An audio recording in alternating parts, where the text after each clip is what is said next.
Welcome to part 4 of the Multiplication Foundation series. So in this video we're going to look at skip counting, which is counting in steps to multiply. And as per usual, this is paired with a child-friendly video for shared learning. Our series roadmap is as follows. This video is part 4. Part 1 was Introduction to Multiplication. Part 2, Understanding multiplication as equal groups. Part 3, How repeated addition builds multiplication skills. Part 4 is this video. Part 5 and 6 looks at arrays. In this video, we will explore what skip counting is, how and when to teach it, why it is important to teach, and you can also see the accompanying child video on skip counting.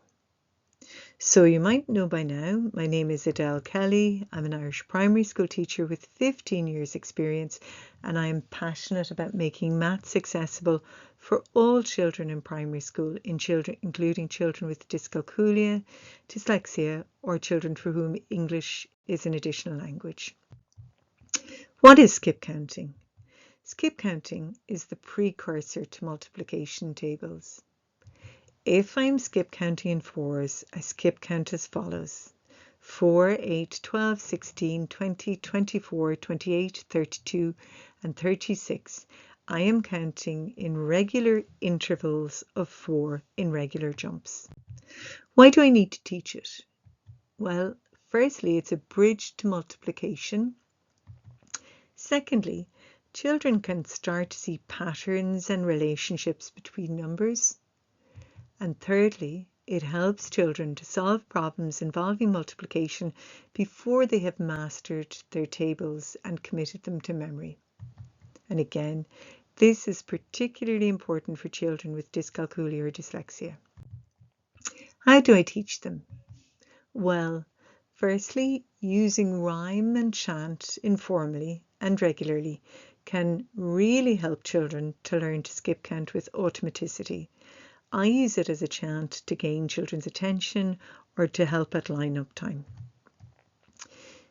It's important to teach children how to skip count each of the numbers from 2 to 10 using number lines and also using 100 squares. Using both helps children to see intervals and patterns. So the language of skip counting includes jumps.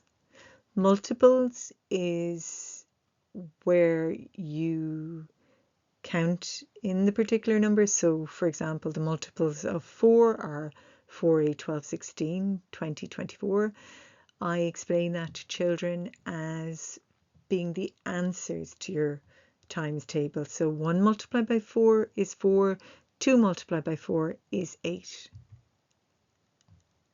So our regular intervals means we jump the same amount each time. And as I've explained already, your multiples are the answers you get when you multiply the numbers. So in this example, 1 by 3 is 3, 2 by 3 is 6, 3 by 3 is 9. And the multiples there are 3, 6, and 9. So a couple of tips for home are sing, chant the rhymes, draw out number lines with chalk, and have children jump the intervals. And you can see my website for further hints, tips and worksheets on skip counting at www.improvingmaths.com.